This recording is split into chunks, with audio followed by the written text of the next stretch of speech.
뉴스 시작합니다. 저는 동정민입니다. 끝까지 지켜주지 못해 죄송합니다. 국방부 장관이 빈소를 찾아 고개를 숙였습니다. 경북 예천 산사태 실종자를 찾으러 수색에 나섰다가 순직한 해병대 고 최수근 상병. 10년 만에 얻은 외아들을 잃은 부모는 오열했습니다. 순직 이후 일병에서 상병으로 한 단계 진급했는데요. 돌아오지 않는 길을 떠난 아들을 보내는 부모의 마음에 이게 얼마나 위로가 되겠습니까? 서수식 김민곤 기자입니다. 새하얀 국화 사이에 20살 앳된 청년의 사진이 놓여 있습니다.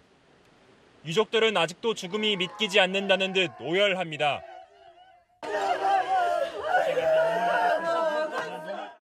어제 오전 9시 5분쯤 경북 예천 호우 피해 현장에서 실종자를 수색하다가 급류에 휩쓸려간 최수근 상병은 14시간 만에 실종 지점에서 5.8km 떨어진 곳에서 발견됐습니다. 최 상병의 빈소는 오늘 오후 해병대 1사단에 마련됐습니다. 유족을 찾은 이종섭 국방부 장관은 고개를 숙였습니다.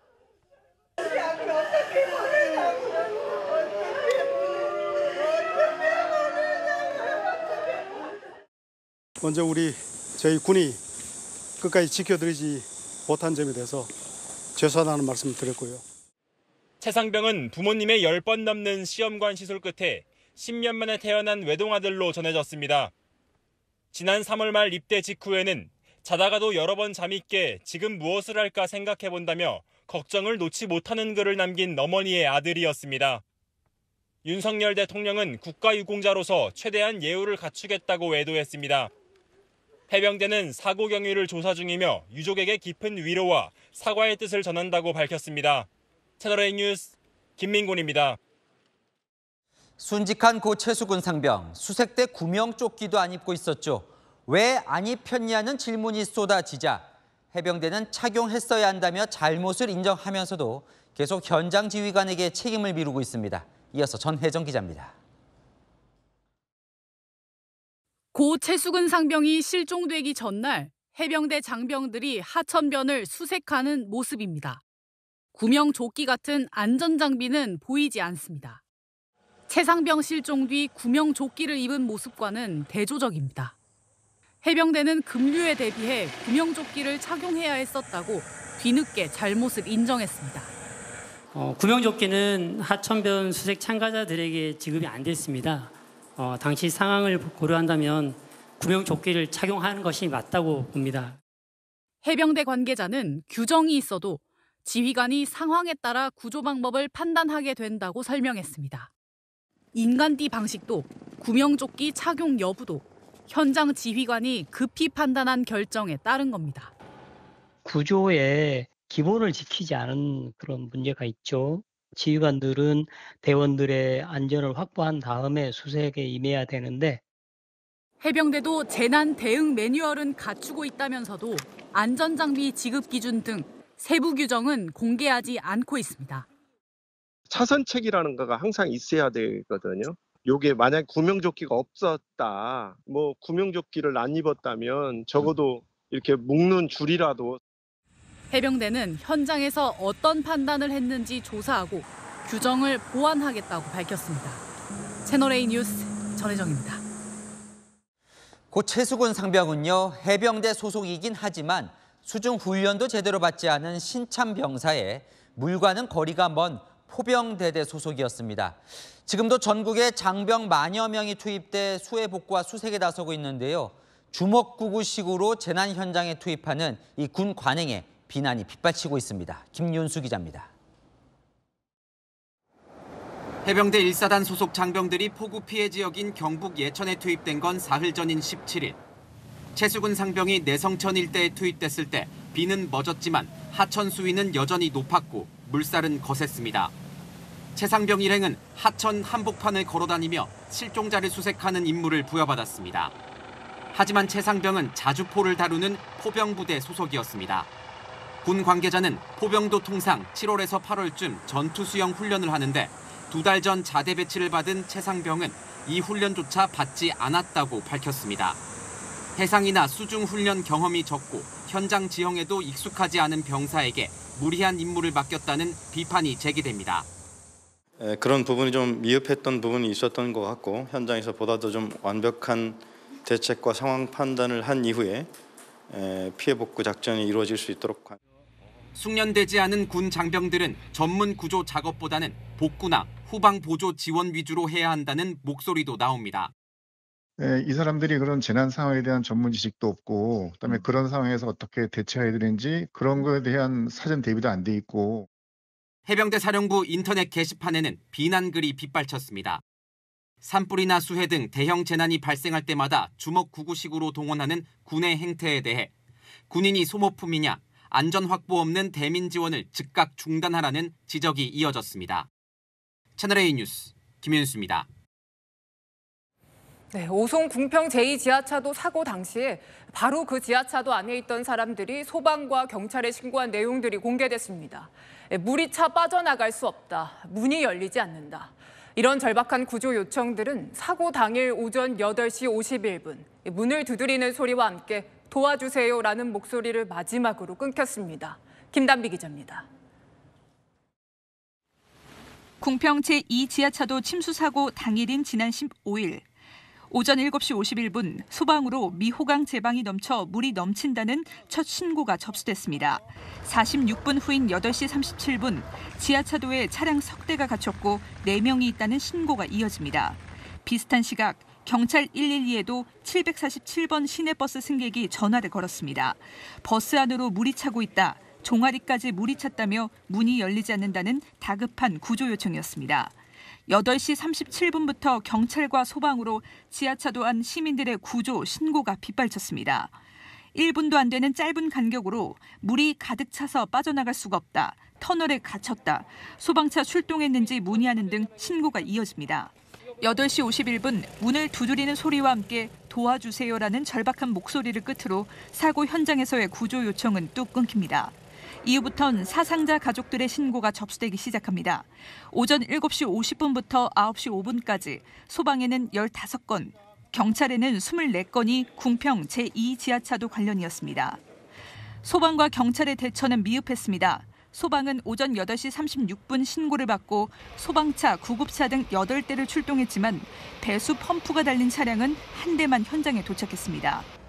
경찰은 오전 7시 4분 미호강이 넘친다는 감리단장의 첫 신고 이후 2시간이나 지난 오전 9시에야 현장으로 왔습니다. 채널A 뉴스 김단비입니다.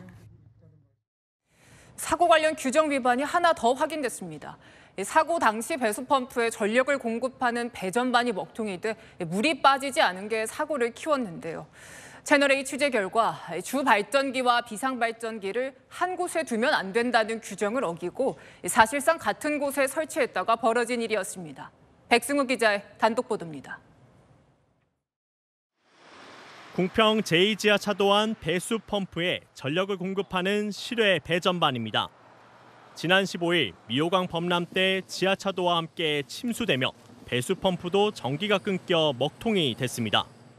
1분당 12톤의 빗물을 빼낼 지하배수 펌프 4대와 연결된 주 발전기 배전반은 물론 비상용 발전기까지 한꺼번에 침수됐기 때문입니다. 그런데 채널A 취재 결과 이는 주 발전기와 비상 발전기를 한 곳에 두면 안 된다고 정한 법 규정 등을 어겨 벌어진 사태로 확인됐습니다. 궁평이 지하차도의 배수 펌프에 전력을 공급하는 발전기입니다. 그런데 불과 1m도 안 되는 거리에 이 비상 발전기가 놓여져 있어 사실상 같은 공간에 있는 셈입니다. 산업안전보건 규칙에는 비상전원 시설은 상용전원과 분리 설치해야 한다고 정하고 있습니다. 또 실내에 설치할 땐 눈비의 침입을 방지해야 한다고도 돼 있습니다. 지하차도 건설 주체인 행정중심 복합도시건설청이 애초에 설계를 잘못했다는 지적이 나옵니다.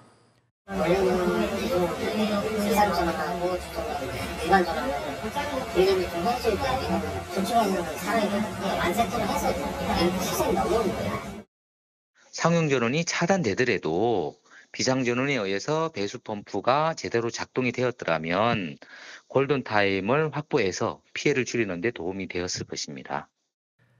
행복청 측은 채널A의 문의에 현재 배전반 비상발전기 부분도 수사 대상이라며 수사 결과를 지켜봐야 한다고 밝혔습니다.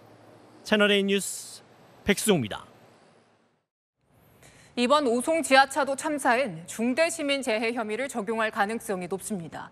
지자체장이 처벌받을 수 있다는 얘기입니다. 이 때문에 긴장한 탓일까요? 충북도청이 경찰에 제출한 자료를 채널A가 입수했는데 그동안 안전점검을 잘 해왔다는 해명이 잔뜩 담겼습니다. 홍란 기자의 단독 보도입니다. 충청북도청이 경찰에 제출한 자료 중 일부입니다. 중처법, 즉 중대재해처벌법상 의무사항 및 매뉴얼 이행 여부라는 제목의 문서, 매뉴얼 이행 내용을 꼼꼼히 설명하고 있습니다. 인력 배치와 안전점검, 안전계획 수립, 예산 편성과 집행 등 모두 10가지 항목으로 나눠 이행 내용 등을 적었습니다. 특히 사고가 난 궁평 제2지하차도에서 지난 2019년 준공 이후 모두 7번 안전점검을 실시했다고 강조합니다. 관련 매뉴얼을 만들었다는 점도 빼놓지 않았습니다. 충북도가 중대재해처벌법상 중대시민재해 혐의로 처벌받을 가능성이 제기되자 바짝 긴장하는 모습입니다. 앞서 사고 유가족 등은 충북도지사와 청주시장, 행정중심 복합도시 건설청 등을 중대재해처벌법 위반 혐의로 고발했습니다. 저희가 신통한 심정으로 지금 고발장을 접수합니다. 중대재해처벌법상 중대시민재해 조항이 적용되면 현장 실무자뿐 아니라 지자체장, 기관장까지 형사처벌을 받는데 1년 이상 징역 또는 10억 원 이하의 벌금형에 처해집니다. 이번 오송 지하차도 참사가 중대시민재해 첫 사례가 될 수도 있는 상황입니다. 김영환 충북지사는 오늘 희생자 합동 분향소를 찾아 사과했지만 또다시 구설에 올랐습니다. 근데 제가 거기 갔다고 해서 상황이 바뀔 것은 없다고 생각합니다. 김 지사는 지난 15일 원류한 괴산댐에서 사고 1시간 뒤인 오전 9시 40분쯤 궁평 제2지하차도 사고 보고를 받고 오후 1시 20분 사고 현장을 찾았습니다. 채널A 뉴스 홍란입니다. 지하차도의 내부 전체가 오늘 처음으로 공개됐습니다. 천장까지 부유물이 걸려 있고 바닥에는 진흙이 가득합니다. 참혹한 사고의 흔적을 김민환 기자가 보도합니다. 지하차도 천장에 사상자 것으로 보이는 신발 한쪽이 매달려 있습니다. 4.5m 높이까지 물이 꽉 차오르면서 나뭇가지와 풀줄기들도 천장 곳곳에 끼어 있습니다. 들어찼던 물은 다 빠졌지만 발이 푹푹 들어갈 정도의 진흙은 여전히 남아 있습니다. 차에서 떨어져 나온 범퍼도 진흙투성입니다. 배수 작업이 끝난 궁평 제2지하차도 전체 구간이 오늘 공개됐습니다. 14명의 목숨을 앗아간 그날의 참혹한 흔적이 곳곳에서 드러났습니다. 경찰은 참사 닷새 만에 궁평 제2지하차도에 대한 합동감식을 실시했습니다. 집중조사 대상은 침수사고 당시 제대로 작동하지 않았던 배수 펌프들입니다. 1분에 12톤의 물을 빼낼 수 있었지만 제 역할을 못했습니다. 제 뒤로 보이는 곳이 침수된 지하차도 안에 있는 배수 펌프실입니다. 배수 펌프 4개가 있는데 사고 당시 작동하지 않았습니다. 경찰은 배수펌프가 설계대로 시공됐는지 등을 확인 중입니다. 3D 스캐너, 즉 실제 지형 지물을 촬영해 높낮이를 측정할 수 있는 전문 장비도 6대 투입됐습니다. 지하차도뿐만 아니라 범람의 원인이 된 미호천교 임시제방에서도 3D 스캐너를 이용한 현장 감식이 진행됐습니다. 3D 스캔을 시행을 해서 설계도대로 시공이 됐는지 여부를 확인할 예정입니다. 끝부분을 스캔을 한 다음에 취약점을 확인하려고. 경찰은 충북도와 행정중심 복합도시 건설청 등 관할기관 관계자들에 대해서도 정식 수사에 착수했습니다. 채널A 뉴스 김민환입니다. 감사원이 오늘 4대강 감사 결과를 발표했습니다.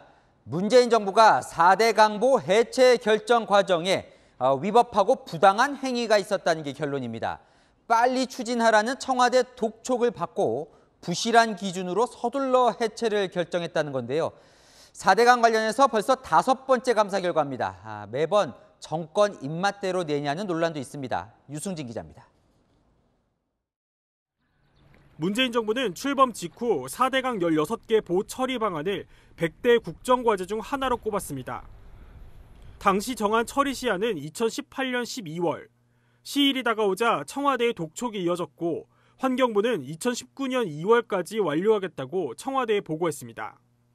환경부는 그때부터 2달 만에 2개 보를 완전 해체하고 2개 보를 개방하는 등의 사실상 해체 결정을 내렸습니다. 세종보 같은 경우는 뭐 해체, 또 우리 공주보 같은 경우는 부분 해체, 또 뭐 축산보 같은 경우는 그 해체할 때 여러 가지를 또 검토 분석한 결과를. 감사원은 오늘 당시 평가단이 무리하게 결론을 냈다고 판단했습니다.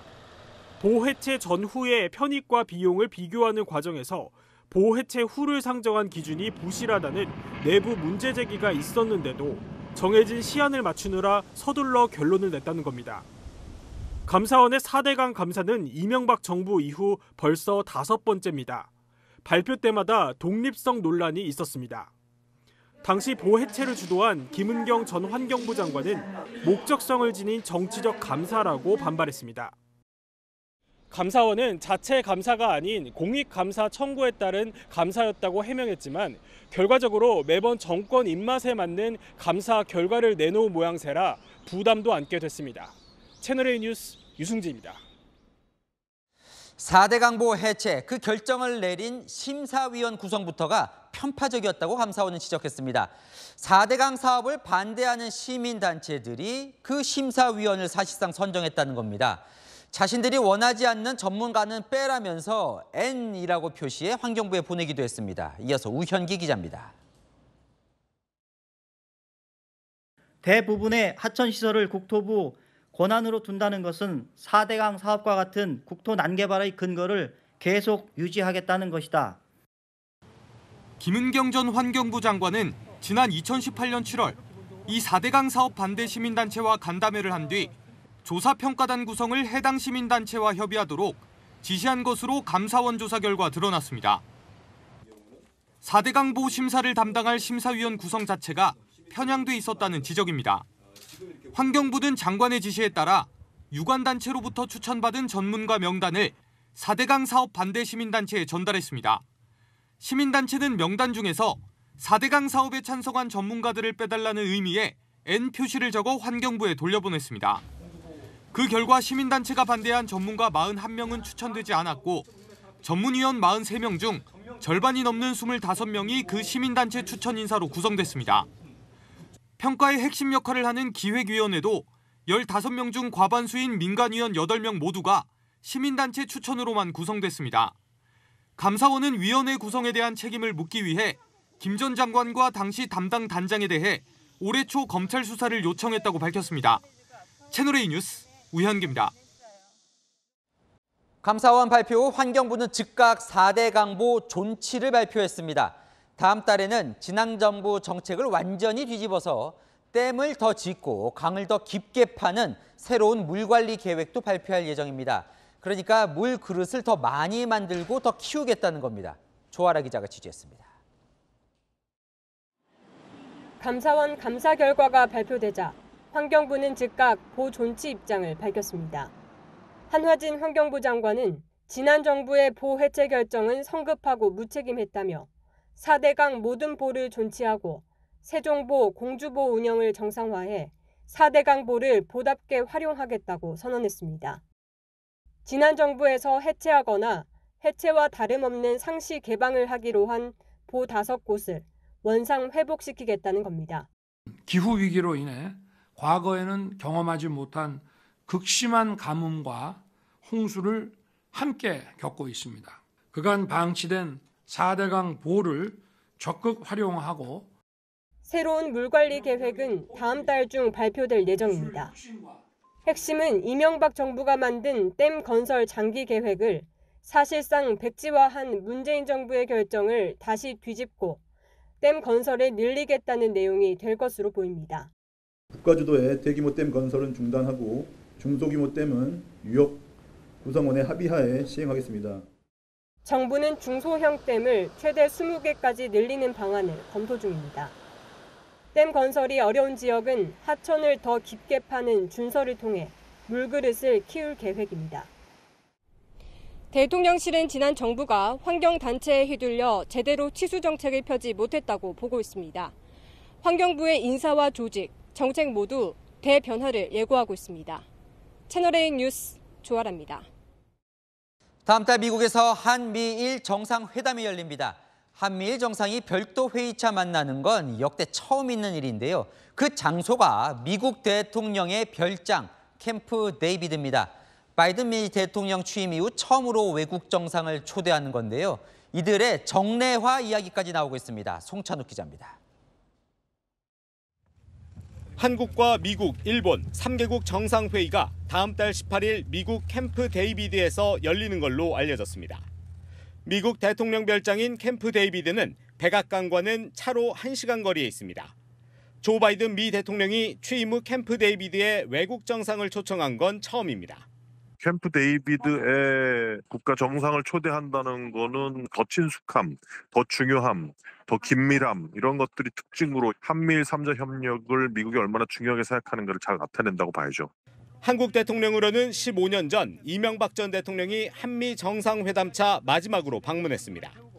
당시 부시 미 대통령을 조수석에 태운 채 이 전 대통령이 카트를 몰아 화제가 되기도 했습니다. 3국 정상이 다자회의가 아닌 한미일 정상회의만을 위해 모이는 건 역대 처음입니다. 대통령실 관계자는 한미일 3국 정상이 전례 없는 형식으로 모여 친분을 과시하는 것 자체가 북한을 포함한 전 세계의 메시지가 될 것이라고 말했습니다. 한미일 3국 간의 안보 협력 문제, 그리고 기타 경제 안보 문제, 그리고 교류 문제 같은 것들이 포괄적으로 논의될 수가 있습니다. 한미일은 이런 정상회담을 정례화하는 안도 검토하는 걸로 전해졌습니다. 채널A 뉴스 송찬욱입니다. 김성태 전 쌍방울그룹 회장이 방북 비용을 대신 납부했다, 이런 의혹과 관련해 이재명 민주당 대표 측은 검찰의 구속영장 청구 가능성을 높게 보고 있습니다. 이 대표 측은 청구하면 이번엔 무조건 법원에 나가서 영장 심사를 받겠다는데요. 다만 검찰이 노리는 당의 분열을 막기 위해 회기 때 청구할 경우 표결하지 않고 출석하는 방법을 찾고 있습니다. 이동훈 기자입니다.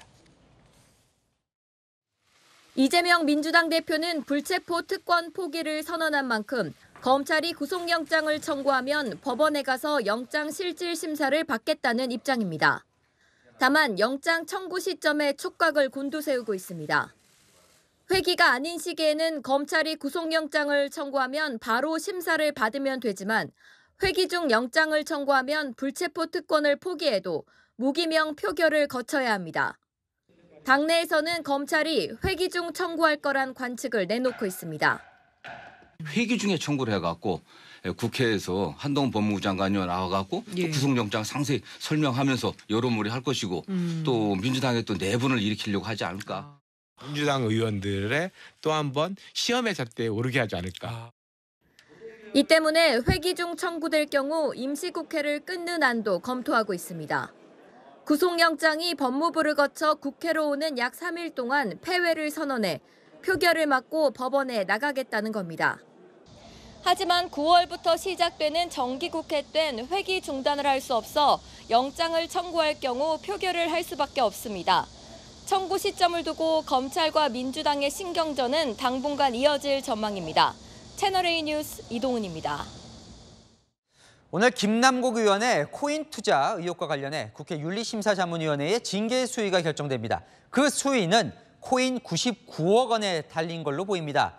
이 갑자기 김 의원이 재산 공개 직전에 이 99억 원 거액의 코인을 매각한 이유에 주목하고 있습니다. 회의가 열리고 있는 국회로 가보겠습니다. 유준 기자, 김남국 의원에 대한 징계 수위는 오늘 발표가 나는 거죠? 네, 윤리자문위원회 회의를 시작한 지는 이제 1시간 가까이 됐습니다. 자문위는 김남국 의원에게 추가 소명을 요구한 2가지 사안을 들여다보고 있는데 오늘 결론을 내겠다는 입장입니다. 지난 2021년 말 김 의원은 각각의 코인을 팔아 약 99억 원의 거액을 사실상 현금처럼 거래소에 잔고로 갖고 있다가 얼마 지나지 않아 또 코인을 대거 사들였다는데요. 자문위는 그 과정이 석연치 않다고 보고 있습니다. 국회의원 재산 신고를 앞두고 재산 등록을 피하려는 행위는 아니었는지, 큰 돈을 벌고도 또다시 거액의 코인을 산 배경은 무엇인지 추가 소명을 요청했습니다.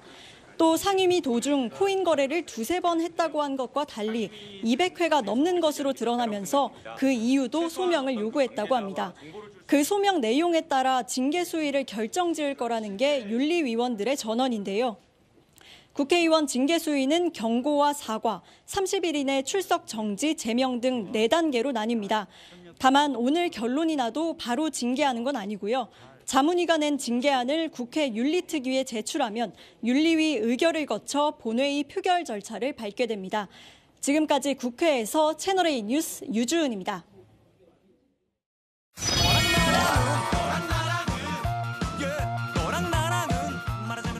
여랑여랑 정치부 윤수민 기자와 함께합니다. 첫 번째 주제 보겠습니다. 또 등장했어요. 홍준표 대구시장. 윤리위에 의견서를 제출했다던데 가려진 말이 뭘까요? 징계 개시 전입니다. 오늘 국민의힘 윤리위가 이 수혜중 골프 논란을 일으킨 홍 시장에 대한 징계 절차를 시작했습니다. 과거에 잘못한 그 징계 사유에 대해서 조금이라도 뉘우치고 반성하고 그거를 극복하기 하는 모습을 국민들한테 보인다고 하면은 그 부분은 양정에 반영될 것이라고 생각합니다. 홍 시장 윤리위 회의 전에 A4 용지 6장 분량의 의견서와 사과문을 제출했습니다. 윤리위가 내라고도 안 했는데 의견서를 먼저 낸 거예요, 알아서? 네, 홍 시장 측은 이 진정성을 보이기 위해 먼저 이 서류들을 제출했다고 했는데요.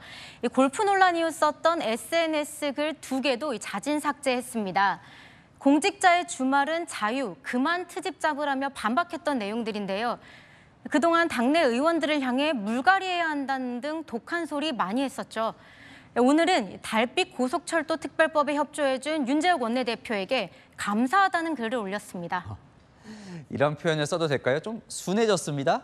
네, 어제 사과 이후 달라진 모습인데요. 당내 반응은 어떨까요? 부적절했다는 지적은 겸허하게 받아들입니다. 국민 정서를 충분히 고려하지 못한 점도 송구스럽게 생각합니다. 나흘 만에 홍 시장님이 또 사과는 했습니다만은 좀 늦은 면도 있고 홍준표 시장님께서 사과를 썼지만은 국민들께서 보시기에는 많이 부족하다고 생각할 거라고 생각합니다. 좀 이게 사과가 늦었다는 반응인데 그래도 오늘 어쨌든 게시된 징계 수위를 보면 이런 내용들이 좀 달라진 모습이 반영이 될까요? 네, 오히려 당내에서는 이 징계 수위를 낮추기 위한 계산된 행동 아니냐 이런 의심의 눈초리도 보냅니다. 징계가 아예 안 나온다는 것은 뭐 좀 어려울 것 같고요. 적절한 수준의 엄중한 분위기를 반영한 그런 징계 결과가 나올 거라고 보여집니다. 규정이 있습니다. 예, 유흥 골프를 하지 아니한다. 그래서 이걸 사과했다고 해서 없던 일로 하기는 어렵지 않을까? 황정근 윤리위원장, 집권여당 소속 광역단체장이 국민정서에 반하는 행동을 하는 건 해당 행위라며 책임을 묻겠다고 했습니다. 네, 뭐 다음 주에 결정한다고 하니까 지켜보죠. 다음 주제 보겠습니다. 자, 김은경 민주당 혁신위원장인데 저건 무슨 말일까요? 코로나 탓이라는 게요? 네, 김은경 민주당 혁신위원장이 초선 의원들과의 간담회 얘기를 꺼내면서 코로나 세대를 언급했습니다. 코로나 시대를 겪었던 학생들에게는 학력 저하가 심각했어요. 초선이 코로나 때 딱 그 초선들이신 거예요. 그래서 소통이 잘 안 되시는 느낌이 들었어요. 자기 의견을 이렇게 이야기할 때 조금 덜 정리가 된 코로나가 가지고 오는 문제점들이 이 국회 안에도 있구나 그런 생각을 했는데 솔직히 잘 이해가 안 가요. 초선 의원과 코로나가 무슨 상관입니까? 네? 김 위원장이 어제 이 민주당 초선 의원들과 비공개 간담회를 가졌는데요. 그곳에서 쓴소리도 들은 것 같은데 오늘 후일담을 묻자 초선을 호평하면서 코로나 시국에 비대면 수업으로 학업에 어려움을 겪은 학생들에게 비유한 겁니다.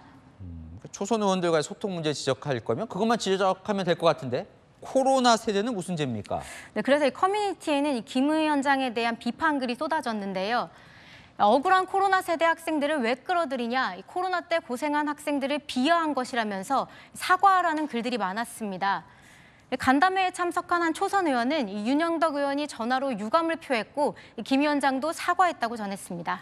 참 혁신해야 할 김 위원장이 국민 눈높이 맞지 않는 발언한 게 예전에도 있었던 것 같은데요. 네, 혁신이 시작부터 이 전당대회 돈봉투 사건이 검찰에 의해 만들어졌을 수 있다고 발언해서 당내에서도 비판을 받았었죠. 민심의 눈높이 기준하고 상당한 괴리가 있는 것 같은데요. 이런 발언은 사실 국민들을 보셨을 때는 좀 기대감을 확 꺾어버릴 수 있는 발언은 맞거든요. 혁신을 저해하는 모든 언행에 관용을 베풀지 않을 것이라 엄포를 놓았던 김 위원장. 본인의 언행부터 엄격하게 다뤄야 할 것 같네요. 네, 지금까지 여랑야랑이었습니다. 네, 전국의 첨단 산업 특화 단지가 7곳 조성됩니다. 경기도 용인과 평택의 반도체 단지를 만들고 4개 지역은 거대한 자동차 배터리 생산 고리로 묶기로 했습니다. 디스플레이 단지도 만듭니다. 우리 기업들은 총 614조 원을 투자하기로 했고 정부는 인허가가 2달 안에 나지 않으면 자동 인허가하는 등 규제를 확 풀기로 했습니다. 유찬 기자입니다.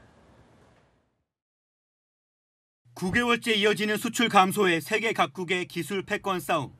가시밭길 같은 상황에서 정부와 기업이 손을 잡고 전국 7개 지역에 반도체와 2차 전지, 디스플레이, 첨단 전략산업 특화 단지를 조성합니다.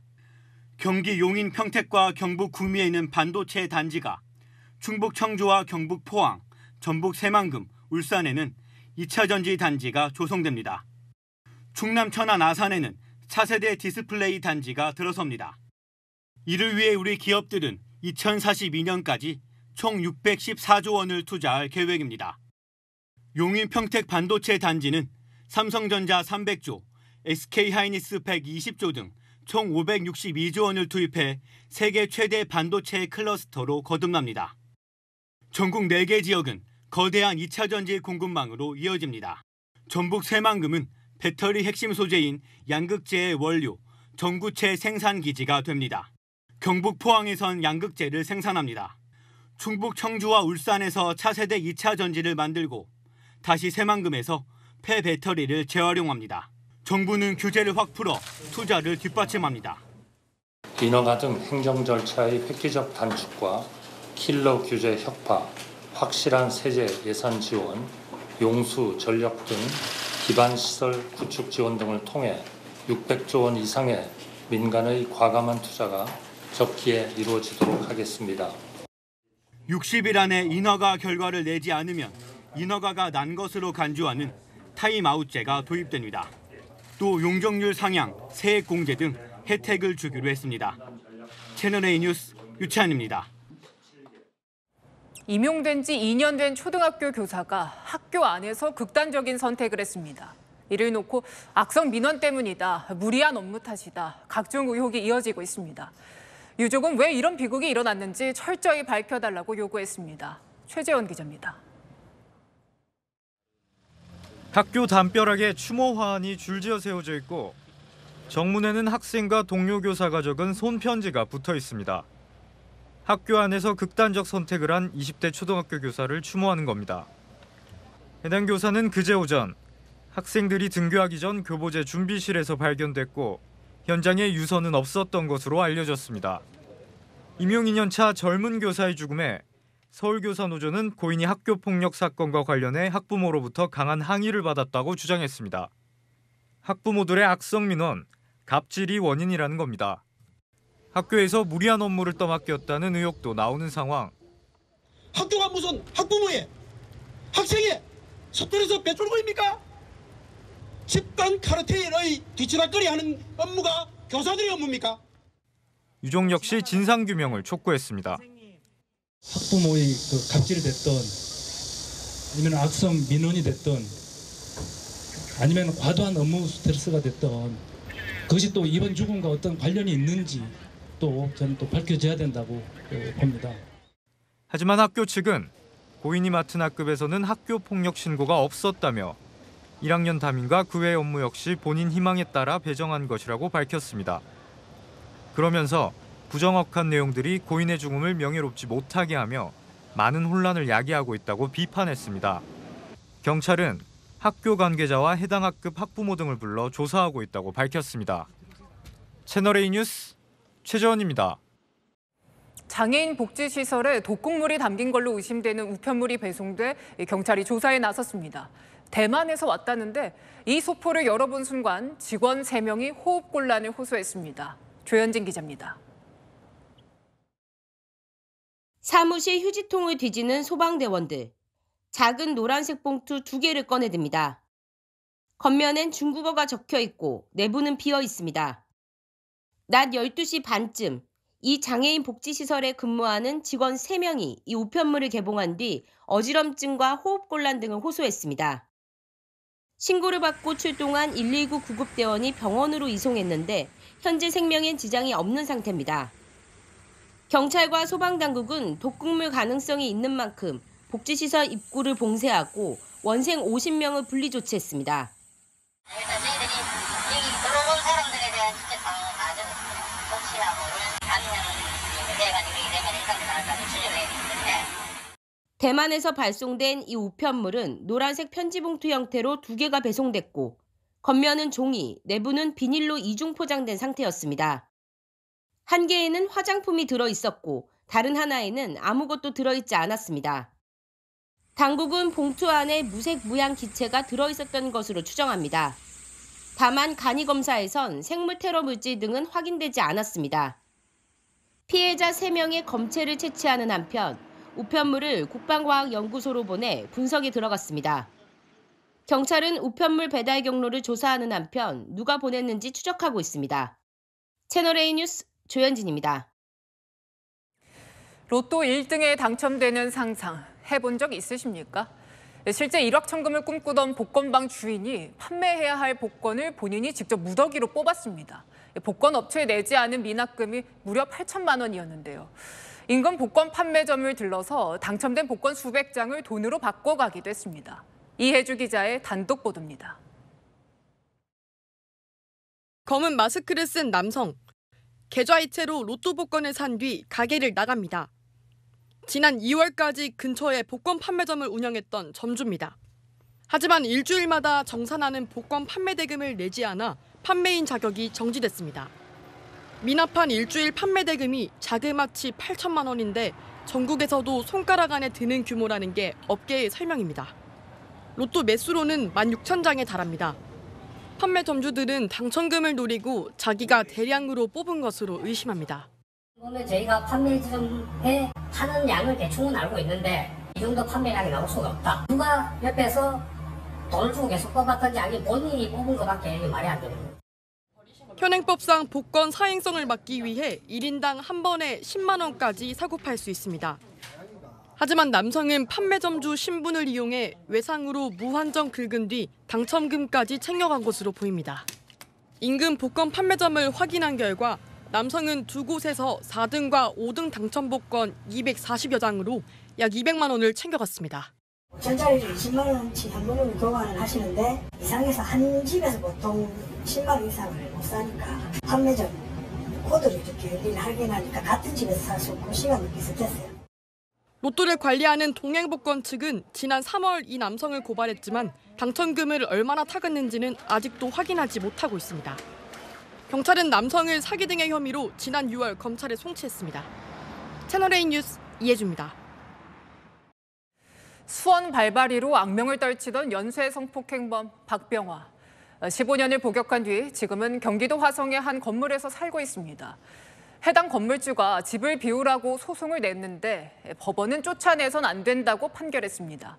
주민들의 반응까지 신선미 기자가 취재했습니다. 성범죄자 박병화는 지금 즉시 퇴가하라. 지난해 10월 만기 출소한 수원 발바리 박병화. 대학가 원룸에 입주하자 주민들은 연일 퇴거를 요구하는 집회를 열었습니다. 건물주도 박병화를 상대로 집을 비우라며 소송을 냈습니다. 가족이 대신 계약서를 작성하고 박병화의 범죄 전력을 알리지 않았던 만큼 계약 해지 사유가 된다는 겁니다. 다른 임차인들이 계약 해지를 요구하거나 새로운 임차인을 구하지 못해 손해를 봤다는 주장도 내놨습니다. 하지만 법원은 건물주 측 주장을 받아들이지 않았습니다. 재판부는 계약 당시 박병화가 건물주를 속였다고 보기 어렵다며 임차인 한 명이 박병화 입주 이후 방을 비웠지만 새 임차인을 구해 손실이 크지 않다고 밝혔습니다. 임대차 계약을 그만두거나 나가시는 분들, 또 새로 계약을 체결하신 분들이 꺼려하는 경우가 거의 없었던 것 같아요. 그리고 임대료도 원체 낮다 보니까 박병화가 계속 살게 됐다는 소식에 주민들은 불안감을 감추지 못합니다. 기대 많이 했죠. 주민들이 안전한 데로 옮겨줬으면 하는 바람 많이 지금 불안할 것 같아요. 아이 아이들이 차를 타고 서너 명씩 같이 나오더라고요. 아이들이 저렇게 불안해하고 학교 생활하는데 지장이 있구나라고 생각하신다면 그런 판결은 내리지 않으셨어야 된다고 생각합니다. 건물주 측이 항소 여부를 검토하는 가운데 성범죄자의 거주 이전의 자유를 둘러싼 논란은 더 가열될 전망입니다. 채널A 뉴스 신선미입니다. 네, 술을 마신 뒤에 중앙선을 넘나들고 지하주차장까지 들어가 난폭 운전한 40대 남성. 10분 넘는 경찰의 추격전 끝에 붙잡혔습니다. 배영진 기자의 보도입니다. 빠른 속도로 도로를 달리는 승용차. 순찰차가 따라붙자 신호 위반에 중앙선까지 넘나들며 달아나기 시작합니다.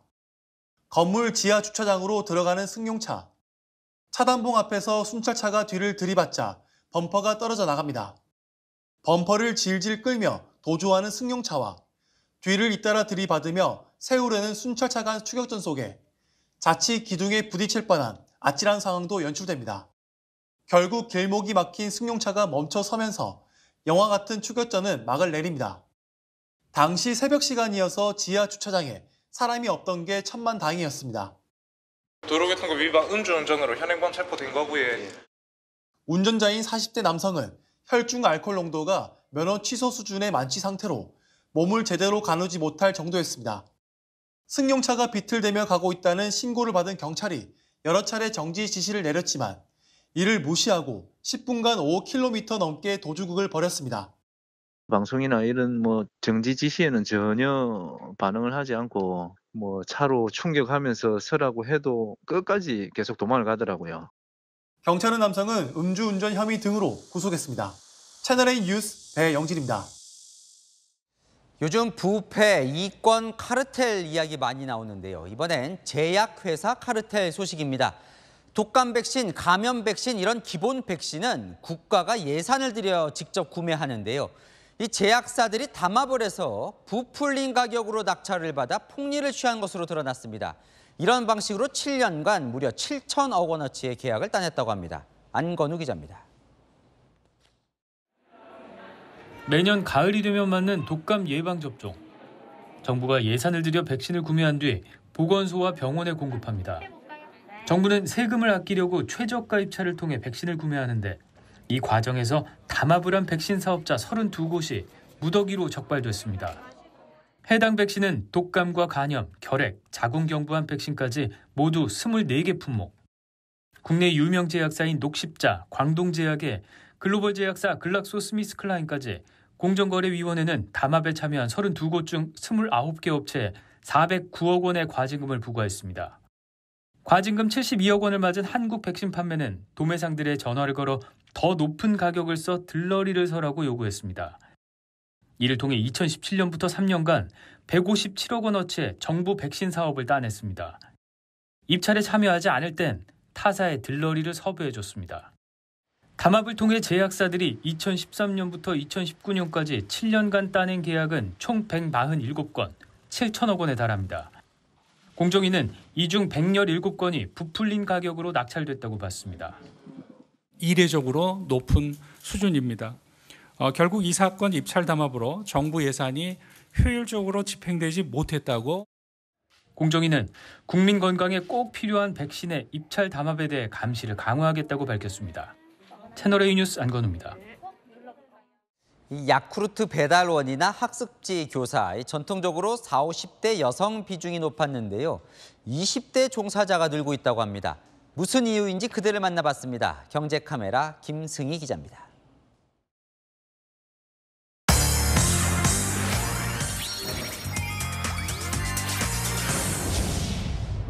(2030) 세대들의 주요 관심사는 바로 취업일 텐데요. 요즘 과거와는 많이 달라진 인식들도 보입니다. 남들과는 다른 선택을 한 20대들을 만나봤습니다. 1998년생 25살 권나연 씨는 야쿠르트 배달원입니다. 사장님 안녕하세요. 잘 지내셨어요? 네, 또 봬요. 일을 시작한 지 3개월 만에 정기 배송 고객이 100명 가까이 늘었습니다. 옛날에는 사실 있는지도 몰랐어요. 근데 워낙 활발하고 또 이쁘게 말도 잘하고 그래서 사 먹게 됐어요. 권 씨처럼 신규 진입한 20대의 비중은 지난 2018년 2.3%에서 올해 6.4%로 뛰었습니다. 공부하고 싶다. 그럼 공부할 수 있고 시간 조절이 되는 것도 좋고. 28살 용아란 씨는 최근 학습지 방문교사 일을 시작했습니다. 호! 좀 따라해볼까? 호! 학생 수를 조정하면 수입도 더 올릴 수 있어 일하는 만큼 번다고 생각합니다. 일정 과목만 유지를 한다면 평균적인 급여가 나오고 또 제가 추가적으로 근무를 하고 싶으면 급여를 늘릴 수 있는. 이 학습지 회사의 방문교사 10명 중 8명은 40대 이상. 용 씨 같은 20대가 늘며 올 상반기 2030 신규 교사 비중이 지난해보다 16.2%포인트 늘었습니다. 중년의 화장품 방문 판매원은 옛 드라마 소재로 등장할 정도였는데 요즘은 화장품 업체들이 SNS 활용에 능한 2030 세대 판매원을 늘리고 있습니다. 뷰티 인플루언서가 되고자 하는 2030 세대들이 화장품 방문 판매업에 관심이 증가하며 유입이 늘어나고 있습니다. 전문가들은 20대가 특수고용직에 더 뛰어드는 현상에 대해 취업난의 영향도 있다고 말합니다. 구직 활동 기간이 길어지고 또 원하는 일자리가 생기지 않고 청년들이 일자리에서 만족도가 낮으니까. 취업 한파 속에서 다양한 방식으로 해법을 찾아가는 20대가 늘고 있습니다. 경제카메라 김승입니다.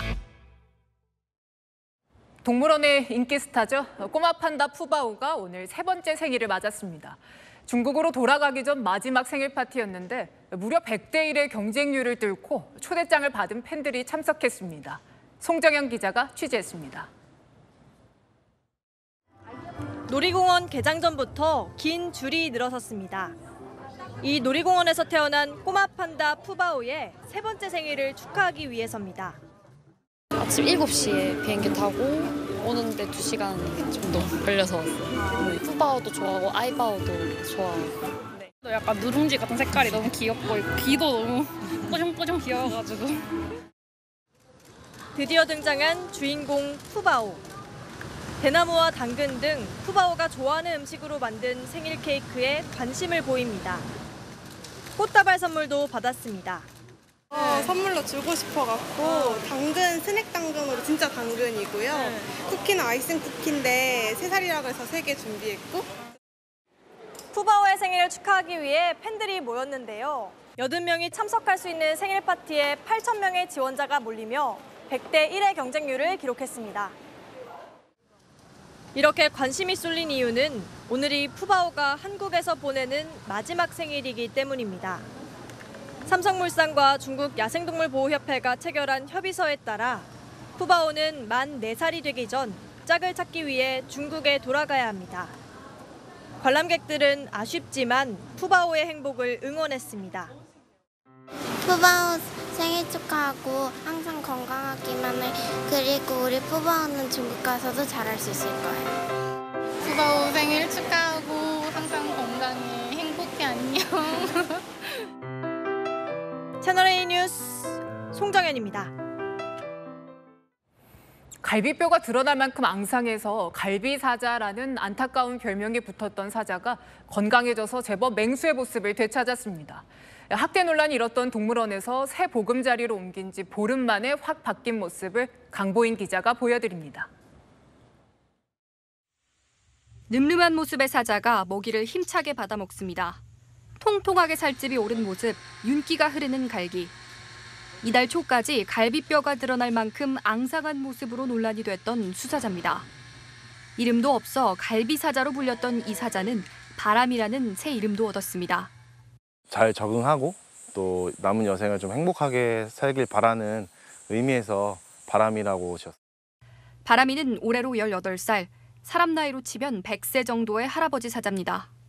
지난 2016년 김해 부경동물원에 둥지를 틀었지만 7년 동안 25평 남짓 딱딱한 시멘트 바닥 우리에서 지내왔습니다. 동물원의 재정난과 맞물려 동물학대 의혹까지 불거졌었습니다. 지난 5일 청주동물원으로 거처를 옮긴 뒤 눈에 띄게 건강을 회복했습니다. 처음에는 워낙에 스트레스 상태여가지고 지금은 어느 정도 공간에 대해서도 조금 익숙해져 가고 있고. 아직은 확 트인 야외 방사장보다는 철창우리가 익숙한 모습이지만 한 번에 4kg의 소고기와 닭고기를 먹어치울 만큼 식성을 찾았습니다. 오는 9월에는 이곳 터줏대감 격인 19살 먹보, 12살 도도와 합사도 하게 됩니다. 채널A 뉴스 강보인입니다. 네, 30도만 넘어도 힘든데 40도 기온에 에어컨도 안 켜진 비행기 안에서 4시간이나 대기해야 한다면 어떻겠습니까? 결국 승객과 승무원이 쓰러지고 실려 나갔습니다. 워싱턴에서 이윤우 특파원입니다. 비행기 탑승객이 들것에 실려 공항을 빠져나갑니다. 라스베이거스 공항을 이륙하려던 애틀란타행 델타항공에 탔던 승객입니다. 4시간 가까이 비행이 지연되면서 에어컨도 작동하지 않아 기내는 찜통으로 변했습니다. 당시 라스베이거스의 온도는 44도까지 치솟았습니다. It was just like chaos at this point. There was a woman walking up the aisle. She looked like she was about to just pass out. They ended up putting an oxygen mask on her. People had thrown up. People had fainted. 승객 5명 이상이 실려 나갔고 승무원들도 쓰러졌습니다. I extremely apologize. I don't feel my best at this point either. Everybody on the crew is on the same page as everybody on here. 다른 항공편을 이용하려면 며칠 더 걸릴 수 있다는 안내에 따라 승객들은 줄줄 흐르는 땀을 닦으며 버틴 겁니다. 항공사는 결국 운항을 취소하고 사과문까지 발표했습니다. 당국은 장시간 이륙하지 못한 이유 등을 조사 중입니다. 40도를 웃도는 살인적인 폭염이 이어지면서 인명피해도 속출했습니다. 19일 동안 낮 최고 기온이 43도를 넘긴 애리조나주 피닉스에선 열사병으로 12명이 목숨을 잃었습니다. 미국 남서부의 폭염은 다음 주까지 이어질 것으로 예보됐습니다. 워싱턴에서 채널A 뉴스 이윤우입니다. 폭염의 기세가 심상치 않습니다. 전국 폭염특보가 확대 강화된 가운데 서울 등 수도권을 중심으로는 낮 기온이 35도 안팎까지 올랐습니다. 내일도 찜통 더위입니다. 서울은 33도, 전주 34도 등 그 밖의 내륙 지역도 30도를 웃도는 곳이 많겠습니다. 습도가 높아서 체감 더위는 더 심하겠고요. 밤사이 전국 대부분 지역에서 매우 짙은 안개가 예상됩니다. 내일 맑은 하늘에 낮 동안 자외선이 매우 강하겠고요. 오후부터는 고농도 오존에 주의하셔야겠습니다. 이처럼 낮 기온이 치솟으면서 대기는 불안정해지겠습니다. 서울을 포함한 내륙 곳곳으로 갑작스러운 소나기가 지날 수 있겠습니다. 토요일부터는 다시 전국에 장맛비가 내릴 텐데요. 비의 양은 100mm 이상으로 꽤 많겠고요. 이번에는 수도권과 강원 지역에 집중호우 가능성이 있습니다. 날씨였습니다. 자다가도 여러 번 잠이 깬다. 아들은 지금 무엇을 할까? 울 아들 수군이 너무 자랑스럽다. 실종자를 수색하다 순직한 고 최수군 상병 모친이 입대 초반 해병대 가족 모임 카페에 올린 글입니다. 부모가 말려도 해병대에 꼭 가고 싶다며 입대한 아들. 그런데 그 해병대는 포병부대 신참대원을 구명조끼도 주지 않고 강물로 들여보냈습니다. 마침표 찍겠습니다. 자랑스러운 아들 못 지킨 부끄러운 군. 뉴스에 마칩니다. 감사합니다.